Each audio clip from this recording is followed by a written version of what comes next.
Nadam se da vam se sviđa moje novo ST Moto odijelo, a vi mi dole pišite u komentaru ako bi htjeli da ga dodamo u web shop. Naravno, moći se malo i personalizirati, možete na leđa napisati vaše ime, nadimak ili šta već.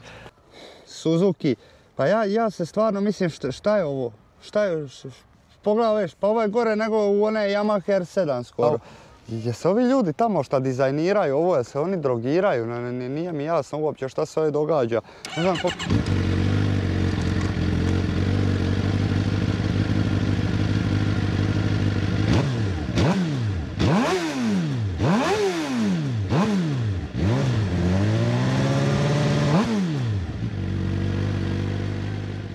skupa sa tim manama i vrlinama, jedna solidna trica da je najpogođenija klasa. Zašto? Zato što ima, kažu, snagu od iljadarke, a težinu šestotice.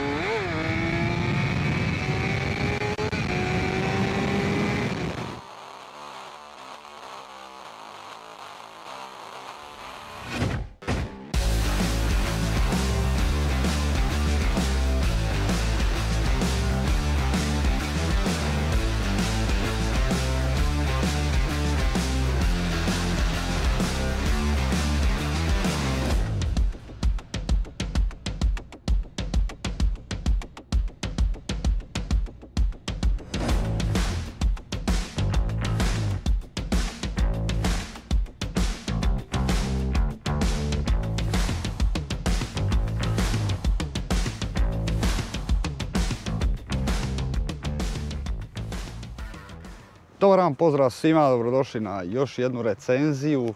Danas imamo nešto jako posebno na kanalu. Radi se o jednoj klasi koja je tako reći izumrla, osim kod jedne marke, a kao što ste mogli vidjeti u naslovu, to je naravno Suzuki.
klasa 750, jedina klasa koja se zadnjih 20 i nešto godina uspjela održati na našem tržištu.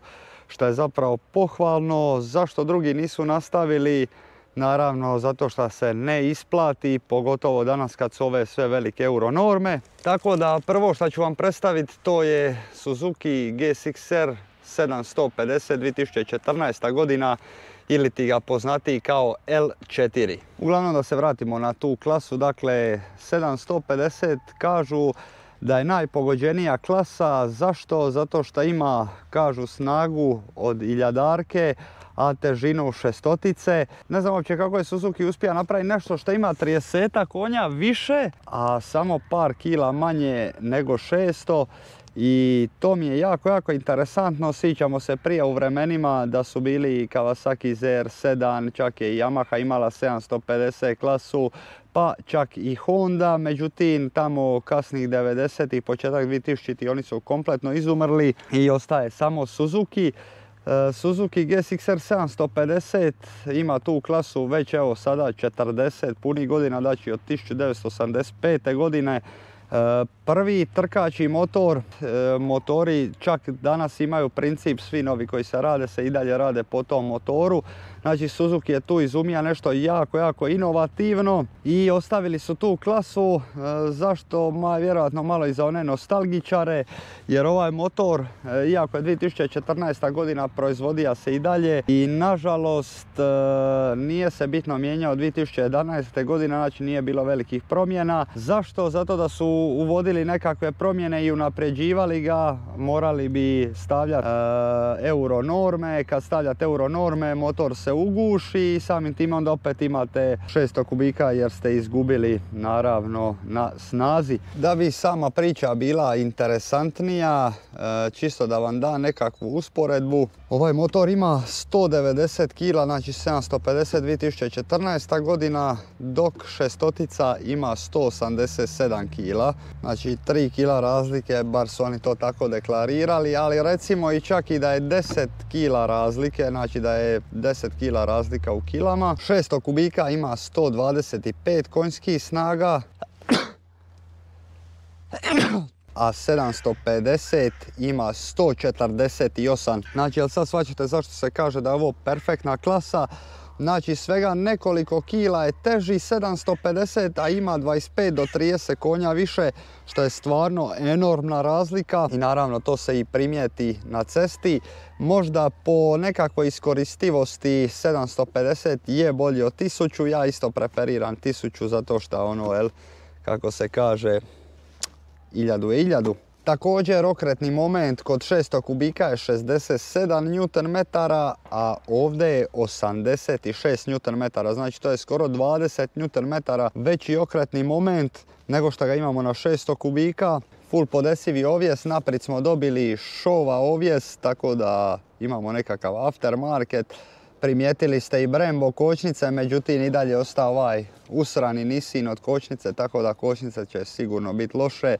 To uopće ne treba ulaziti u to. Naprijed 120 straga, 180, 2017 je nekakva klasika. Motor nema nikakav traction control ni ništa slično, dakle ima A i B mod, znači samo dva moda vožnje. Sve ostalo čista snaga i to je razlog zašto Suzuki ga nije mijenjao 2011. jer imate puni potencijal koji nije ugušen sa ovim novim euro normama. Pogledajte ovoga novoga CBR-a 600, znači motor ugušen do zla boga, loša snaga skroz. Kad ga usporedimo s ovim starijim motorima, naravno ako ga nećete otvarati i mapirati šta ja znam šta sve ne, ali gledajući tvornički motor, ovo je dosta brže i jače nego bilo koja nova šestotica. Također prednost ove 750 je što je napravljena za stazu, znači da je jako agilan po stazi, da brzo vata zavoje, zato ima gumu 180 nazad, tako da se lakše obara, da bude prava mala zvjerka na cesti. Tradicija koja traje već 40 godina u proizvodnji tih 750. Vidjeli smo da kod Yamahe više nemaju ni R6 ni R1. Suzuki je izašao totalno iz trkačih motora za naše tržište baš zbog tih euro normi, jer jednostavno ne žele gušiti svoje motore s tim euro normama, što je i normalno. Znači zamislite vi sada da vam neko stavi masku preko usta, a to se i dogodilo ako se sjećate 2019. kad je bio COVID, i morate sad disat, tako vam nekako ja gledam i na te euronorme, kad vi stavite 16 katalizatora, blokada, motor gubi svoj puni potencijal i loše diše. Ja vas više ne bi davija sa ovim glupostima, ja bi da se mi idemo provozat, pa ćemo onda donijeti nekakav zaključak. A da vidimo šta kaže naša Sukara 750. Motor je dosta sićušan, to me nervira jako. Ali nije da mi smeta za noge, znači čak i neko ko je mrvicu viši od mene će ima mjesta. Ali mi je nekako preblizu vizir svega ovoga.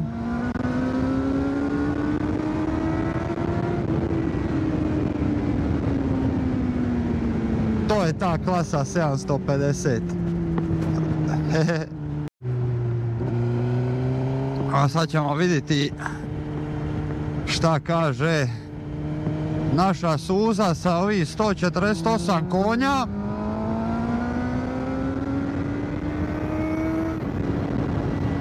Jebote, sled, šta je ovo? Ovo je mali projektil doslovno. Znači ko da sidi na nekoj pčelici, a snage za porudit.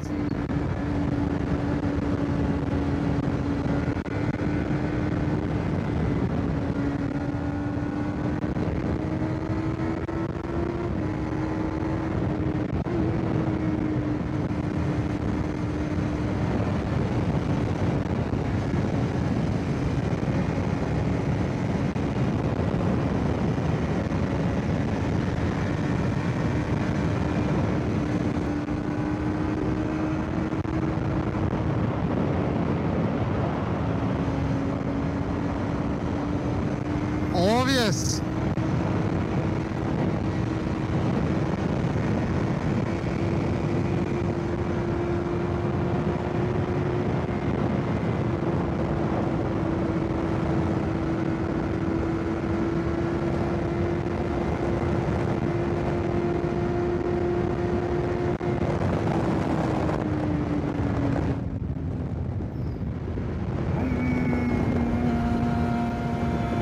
Sina ti miloga.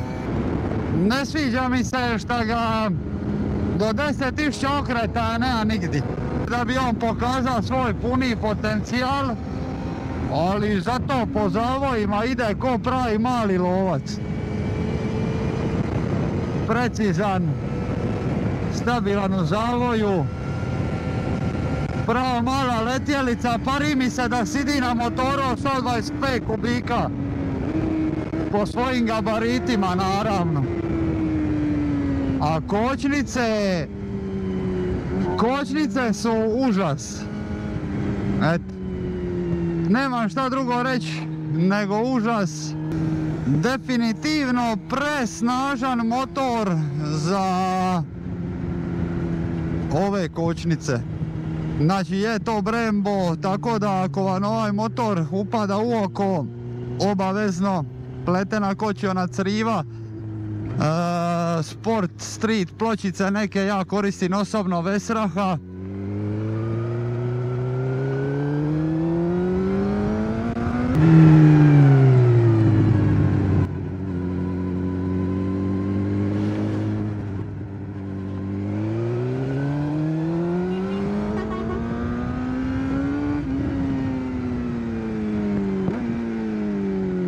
Ovo je pravi mali lovac, ne mogu vjerovati da je motor ovako agilan i lagan za kontrolirat. Ovo je znači govorim vam 600 kubika, ali ajmo reći tako.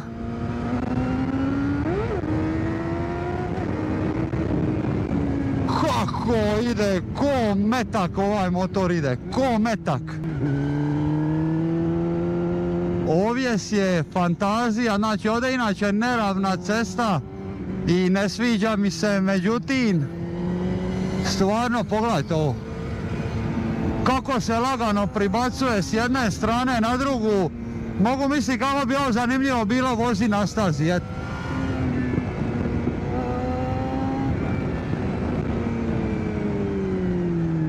odijelo mi je super, samo moram ga još malo razgazit, šta se kaže.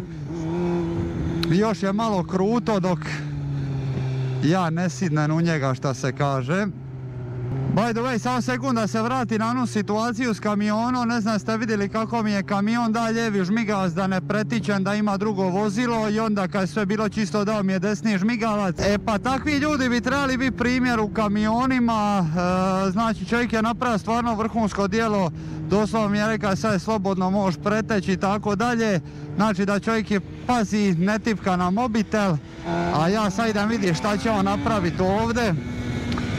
Treća brzina.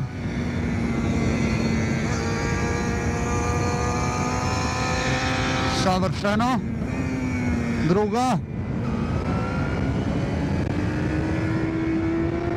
Fantazija.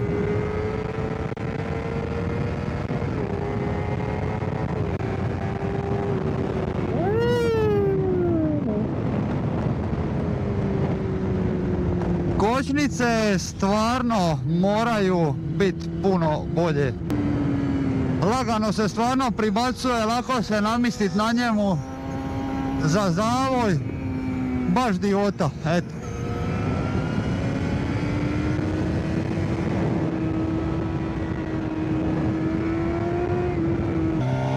Što se tiče motora, ovjes perfektan.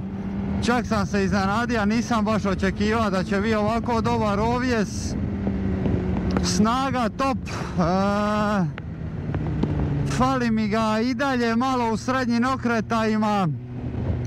To mi je malo žaj, ali opet to je 750 kubika. Nagoni me na ludilo zato što vas non stop traži da ga vozite u visoke okretaje. Meni se osobno to nešto pretjerano ne sviđa. Nervira me šta je jako mali i ne mogu ovome motoru oprostiti ove kočnice i ne mogu. E pa to ti je.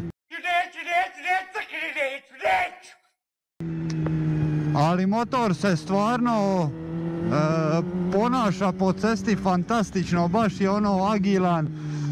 Prava mala pčelica, iako za moje gabarite, ne težine, hvala Bogu težine nemam, ali za gabarite visine volija bi da mi je malo prostraniji, šta imamo kod onoga 1000.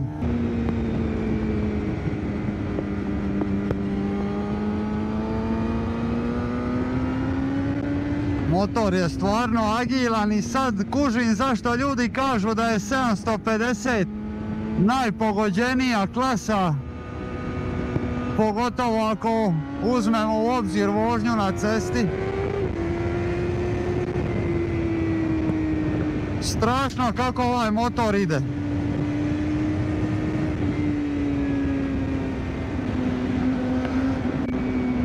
Ne znam šta je to sa kočnicama i Suzukijem, pa nikad nisu uspjeli napraviti dobre kočnice.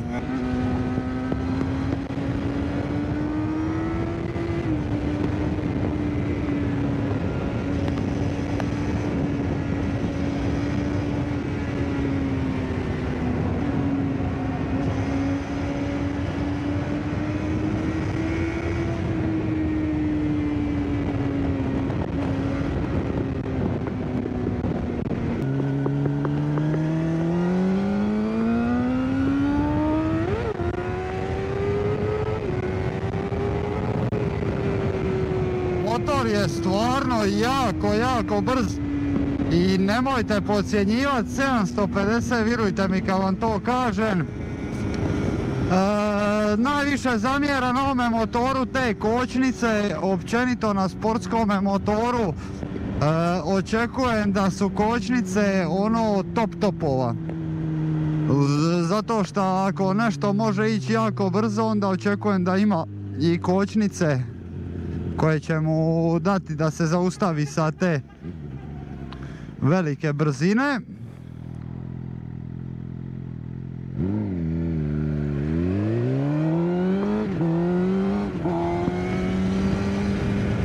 Pogledajte vi šta ovo lovi zavoj. Baš je moćan motor i gotovo. Evo smo došli do kraja i još jedne recenzije. Nadam se da vam se svidilo, jer meni zaista je. Stvarno, znači ima ni 600, ima ni 1750, nema, ali definitivno ima nešto u tome da iskoristivost ove snage dosta dobra. Stvarno mi se svidila taj omjer jer je lagan za upravljanje, znači može se obarati u zavoj bez ikakvih problema. Znači motor ide ko strijela, a prvo bi naveo neke prednosti među kojima su i te, znači agilnost, upravljivost, preciznost u zavojima, stabilnost. Iako ima tvornički amortizer volana, motor je stvarno stabilan na cesti i tu mu nema apsolutno ništa za prigovoriti. Pošto su dosta motora ima visoku ocjenu, onda sam sad odlučio nekako otići na ocjene od 1 do 5 i mislim da će to biti nekako i korektnije. Znači mid-range okretaj za razliku od 600 stvarno se vidi promjena, meni se to sviđa zato što nekako uvijek tih 600 fali i uvijek ga moraš pilati u okretaj da bi on nešto vridi, a takva je situacija i sa ovom suzom. Iako su dosta popravili te srednje okretaje, stvari koje mi se nisu svidjele, motor je minijaturan, znači pari mi se da mi glava stoji iznad prednje kola, ja imam 190 i to mi se stvarno ne sviđa, volio bi da su to malo bolje napravili. Volim ko Suzuki onaj dugi rezerva, znači 1000 moj je, ajmo reći, otprilike u istom kosturu, ali je puno glomazniji, komodniji, mogu se sakriti iza vizira, šta za ovaj motor baš i ne mogu reći. Brembo 0. Znači kočnice su užasne, sramota me iti, ovo su vjerojatno kupili od Kineza, ovi neki kineski Brembo, ne znam uopće šta je ovo, ali kočnice su katastrofa s obzirom na to koji je ovo projektil. Definitivno bi trebalo staviti i pletena kočiona criva i sportske pločice, ako ne i Brembo kočioni cilindar, jer ovaj Nissinov je užasan. Druga stvar, malo sam, kad sam se pripremao za recenziju, očekivao sam nekako da će možda biti malo više snage u tim nižim i srednjim okretajima, a motor zapravo morate pilati u visoke okretaje da zapravo se vozi onako kako treba. Za stazu bomba stvar, za sportsku vožnju bomba stvar, ali nekako vas tira na ludilo samim time što vas non stop želi, govori vam daj mi okretaja, hoću još okretaja, hoću još i nikad mu nije dosta okretaja i onda samim time vas motor nagoni na ludilo. Tako da to je jedna stvar koja mi se nije svidila, samim time i zaštita od vitra, pošto je motor minijaturan, ovo odgovara nekom jako niskom vozaču, tipa do 1,75 m, meni je stvarno ovo pre minijaturan motor. Ovjes odličan, naravno full podesi, možete ga podesiti po sebi i stvarno se može iskoristiti puni potencijal ovoga motora, također i za nekoga ko se želi voziti na stazi. Nema nikakve elektronike, početnici, nije motor za vas. Izgled je malo starinski, mislim ovako izgleda zadnjih 15 godina izgleda Suzuki ovako, tako da nisu baš uveli nekakve promjene. To mi je također malo bez veze i zastarjelo. Motor vam stvarno ulijeva povjerenja, stvarno je siguran na cesti i meni se sviđa omjer te snage za upotrebu na cesti. Tako da sve skupa sa tim manama i vrlinama, jedna solidna trica, zato što sad ocjenjujemo od 1 do 5, zato ide solidna trica za ovu suzu. Nadam se da vam se svidio video, a mi se vidimo sljedeći put. Pozdrav!